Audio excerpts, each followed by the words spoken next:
অবশেষে কিন্তু জানা গেছে তালহা ভাই ফ্রি ফায়ার ছেড়ে কেন পাবজিতে গেছে। কাব্বু ভাই লাইভ স্ট্রিমে সবার সামনেই কিন্তু সে কথাগুলা বলছে। আর কথাগুলা শুই না তোমাদের মতামত তোমরাও কমেন্টে জানাই যাইও যে এইখানে দোষটা কার ছিল। তোমরা যারা আমাকে এখনো ফলো করো নাই কষ্ট করে একটু ফলো করে দিও। আমরা কিন্তু 50,000 ফ্যামিলির অনেক কাছাকাছি আছি। আপনি হয়তো জানেন না আমার এই গেরিনা থেকে অপমান করা হয়েছে।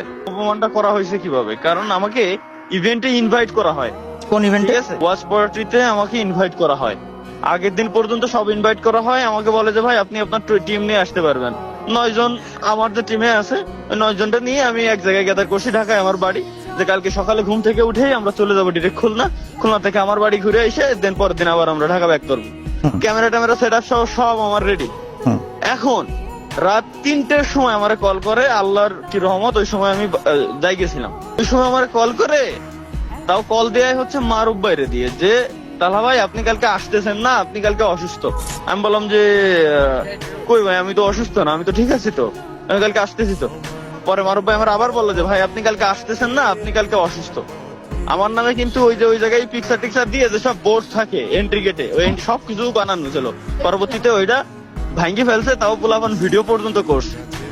ব্যাপারটা বুঝছেন?